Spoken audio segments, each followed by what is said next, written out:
The Admirals are stronger than you think. Looking back on Marineford, there are some very key differences between the anime and the manga. And you'll see that when you watch the anime, they kind of glaze everybody else except the Admirals. What do I mean by that? Well, see, in the manga, the fight's actually a little different, and these aren't major changes. These are just slight things that give the Admirals more of an edge in the manga than they do in the anime. For example, Akainu. Everybody always thought Akainu was on the back foot fighting Whitebeard, and he had no chance. He was getting pummeled into the ground. But we see after Whitebeard's attack, not only did he not knock him out, he stands up and he's only bleeding.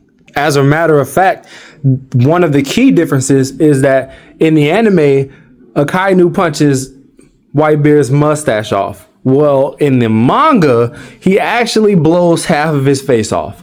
And just like in the anime, he also hit him with the magma fist and then exploded that fist in his stomach. Going so far as to still be ready to fight even when the Emperor Shanks shows up, and it's only when Sengoku says, everybody, the war is over, we won, that he backs down, because at that time, he was not the Fleet Admiral, Sengoku was. Looking currently at the manga, and I am going to be getting into manga territory, so if you don't read the manga or are not caught up, keep scrolling. But looking at the manga, you'll see that in Kuzan's recent fight with Garp, the entire time he was mentally nerfed because he didn't want to have to fight his old teacher. He was Garp's most beloved student. Why would he want to do that? But he know he has to because he's on Blackbeard's crew now. And even being mentally nerfed, he's still going blow for blow with Garp. And we know this is crazy because we find out also in that chapter that obviously he trained with Garp, but this is how he trained. He used battleships as punching bags with no haki. And he eventually was able to do this just like Garp. On top of having such a crazy Logia fruit that, you know, lets him turn into ice, turn things into ice, make ice weapons, etc. My man can literally freeze whole seas just to bike across them. And this is just stuff that could not be displayed during Marineford because their whole objective was to obviously execute Ace, but protect Marineford so none of them could go all out. While I'm talking about Marineford, I'm going to speak about Kizaru because there's a scene in there in the anime where I think Kizaru tries to attack Luffy and Whitebeard kind of just whacks him. But in the manga, it's actually revealed that he actually evades this attack, given the implication that Kizaru has future sight. I mean, we already know now that Kizaru, Akainu, and Kuzan all have advanced armament haki from that shield they threw up to block Whitebeard's attack. And going back to the mental nerfs, Kizaru, a huge one, during Egghead right now. His mission was to go and kill Vegapunk. He's known Vegapunk for a very long time. He's very close with him.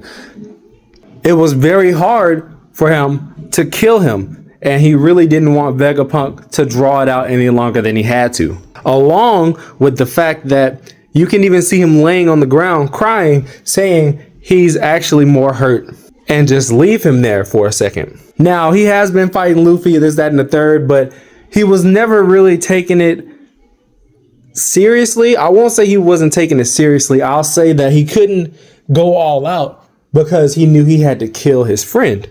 And this is amazing character development for somebody like Kizaru, because before this, we really just never got anything as far as emotion goes from the guy. Not really. He, like he said, he's just a cog in the machine. But Egghead has really brought out Kizaru and how he feels about certain things. But I speak of the mental amps on Kizaru because people like to downplay him and say that Luffy washed him, but this was never his real objective to fight Luffy. He was just in the way of trying to kill Vegapunk. We also know that during the time skip, Akainu and Kuzan fought over who would be the fleet admiral. And Sengoku obviously did want Kuzan to be it, but that's not what happened. They fought for 10 days and turned Punk Hazard into an island that's half cold and half hot, half ice, half magma. And this will only be the case if both of them have their devil fruits already awakened. On top of the fact that we know Haki blooms in fights with strong opponents. Kizaru and Akainu already being close, with Kuzan being at a disadvantage already with his ice versus the magma, and he's still able to fight for 10 days with Akainu. This means that their Haki had to be extremely close, if not grown, from that fight. So the Admirals are definitely above that old man Garp tier. And I used to think for a long time that if Sengoku let Garp go, he would wreak havoc and kill Akainu. But doing more and more research, I'm starting to think that that's not the case at all. And if Garp went down there, he would have got a magma fist just like Ace did. But to save his face and the Marines at the time, Sengoku thought it best that Garp should not help the pirates, as he is the hero of the Marines. Kizaru, also being confident in going to take down Big Mom and Kaido, does give the indication that he's confident he can take somebody on Yonko level. And if you see in this fight with Luffy, after they fight, he's not really all that heavily damaged. More so just hurt that he just had to kill his friend. But let me know what you think. Like and sub to the channel.